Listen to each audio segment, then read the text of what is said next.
Which one of Samsung's Galaxy Note tablets are the best? I'm Taylor Martin, this is Pocket Now, and this is the Galaxy Note 10.1 2014 edition versus the Galaxy Note 8.0.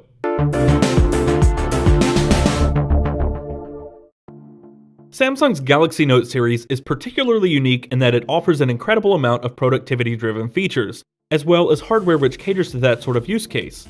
This time, we're taking a look at two of Samsung's latest Galaxy Note tablets, the Note 8.0 and Note 10.1 2014 edition. Which is the better tablet? Is the Note 8.0's compact nature enough to offset the extra power of the Note 10.1? Let's find out.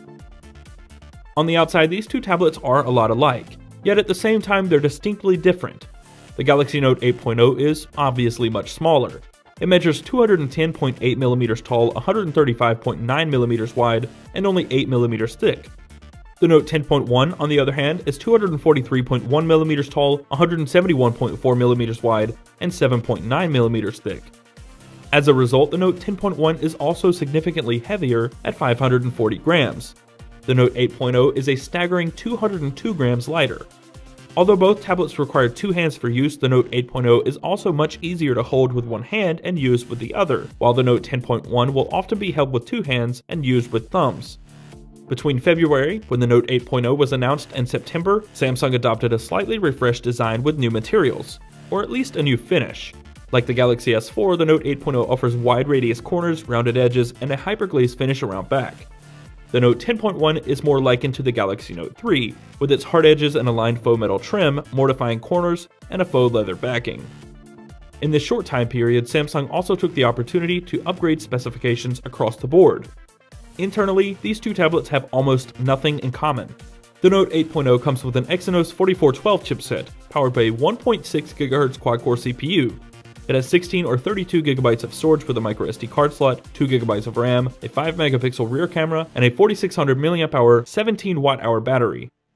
The Note 10.1 2014 edition comes with the Exynos Octa chip, or two quad-core CPUs, one clocked at 1.9 GHz and the other at 1.3. It has 16, 32, or 64 GB of storage with a microSD card slot, 3 GB of RAM, an 8-megapixel camera, and a 31Wh battery with a capacity rating of 8220 mAh. Both come with Bluetooth 4.0 and infrared, but the Note 10.1 comes with Wi-Fi AC, and neither tablet has NFC on board. The biggest hardware difference, however, is their displays. Of course, they differ in size, 2.1 diagonal inches to be exact, but we're talking purely about the quality of their respective panels. The Note 8.0 has an 8-inch display at a resolution of 1280 by 800 pixels. That's only 189 pixels per inch.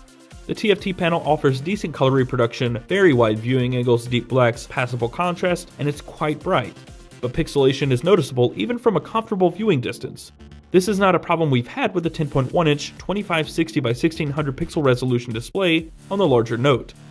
Its super clear LCD display offers fantastic colors, viewing angles, contrast, deep blacks, and it's incredibly bright. We'd wager that it's one of the best displays we've ever held, period. And the same trend of the Note 10.1 superiority trickles down to even the finer points of the hardware, the S Pen. The Note 8.0 uses the older S Pen with a hard plastic tip. Its butt is carved to the shape of the corner of the tablet, which means it's hidden and integrated more seamlessly, but the Note 10.1's location is more natural for unsheathing the S Pen, and it's easier to locate without feeling around for it. Its S Pen can be inserted in two different orientations, and its tip is made of rubber, which causes some friction. This takes some getting used to, but after you spend some time with it, you learn to like it even more, as it helps with control and stability of use. Think of it as writing with a felt tip on paper instead of a ballpoint on ice.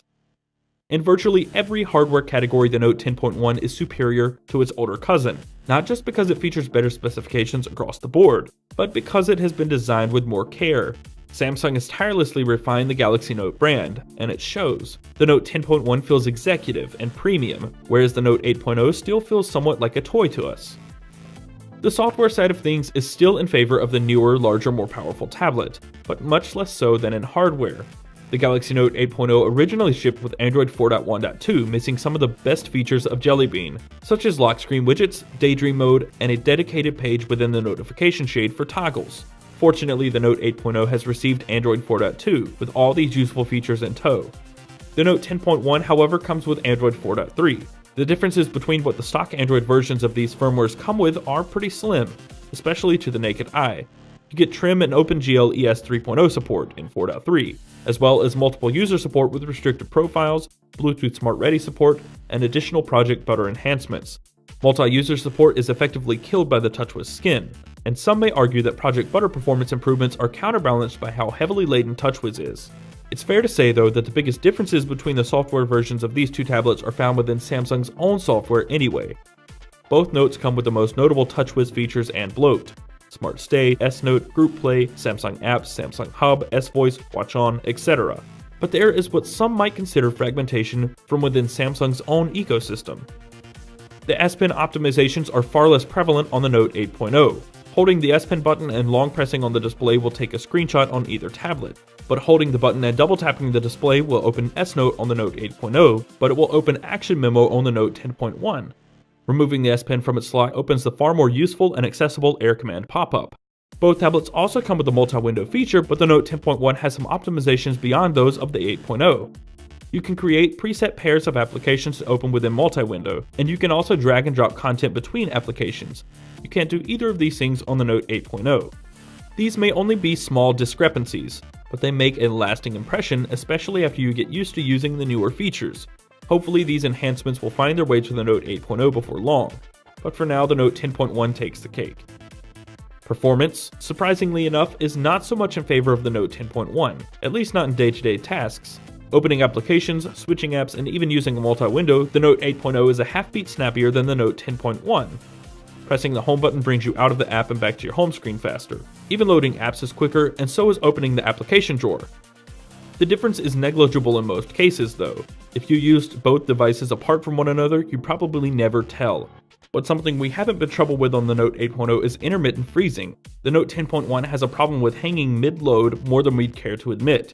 This is an issue Mike will have with the international Galaxy Note 3, also powered by the Exynos Octa. The Octa scores quite well in benchmarks, and it's able to maintain higher frame rates during gaming. For multimedia and entertainment purposes, the Note 10.1 is fantastic, but it struggles with the simple things. We credit the Note 8.0's snappiness to the difference in pixels. It's pushing only 1/4 of the number of pixels the Note 10.1 is pushing. Something else worth noting, since the 10.1 has an additional gigabyte of RAM, it is capable of keeping more in memory for a longer period of time. The Note 8.0 has to load some recent apps from scratch. The speaker performance on the 10.1 is markedly better, as the Note 8.0's bottom edge speakers are incredibly easy to cover up entirely. They're more tinny, not as loud, and just don't do a multimedia tablet any justice. By no means are the Note 10.1 speakers terribly impressive, particularly when you compare them to the Nexus 10. Battery performance isn't bad on either tablet, to be honest. The 17 watt-hour battery inside the Note 8.0 managed to last us about a day and a half to 2 days on a single charge, and standby was tolerable during our review period. Though in much heavier usage, you could probably manage to kill the Note 8.0 in a single day. The 31 watt-hour battery inside the Note 10.1 is noticeably better in use, but its standby leaves room for improvement. We're still testing the battery on the Note 10.1 however, so look for more detailed information in the full review. The camera on the Note 8 is, well, there. It takes pictures but don't count on its quality. The 5 megapixel image sensor is outpaced by most smartphones on the market, from the last 2 years. Images lack sufficient color reproduction, detail, and contrast. They're dull and full of noise in just about any lighting conditions. The Note 10.1 is markedly better at picture taking, but it's not terribly impressive either. Outdoors and bright lighting conditions provide decent, vibrant pictures. Anything else results in bland, noisy images with lots of artifacts. Of these two Samsung Galaxy Notes, it's pretty clear which is the better tablet all around. And it's easy to imagine how differently this sort of comparison would go if we were comparing the Note 10.1 to an updated Note 8, or if the 10.1 were powered by a Snapdragon 800 instead of the troublesome Exynos Octa, but that isn't the case. So which is it? The form factor and more steady performance of the Note 8.0, or the gorgeous display and better multimedia experience on the Note 10.1? For us, as much as we hate lag and stutters, the display is a make or break feature in a tablet, and the Note 8.0 isn't up to the challenge. Plus, the additional S Pen features and build quality of the Note 10.1 seals the deal for us. That said, we like the form factor of the Note 8.0 better, and we can't wait to see what the refresh of the Note 8.0 will be like once it arrives. That's all for now. If you enjoyed the video, let us know by clicking the thumbs up button below and subscribe to the channel to see more videos in the future. Videos like this one and different types of videos from different Pocket Now editors. You can find us on Twitter, Facebook, and Google Plus at Pocket Now. You can find me on Twitter at CasperTech. I'm Taylor Martin, and I will see you next time.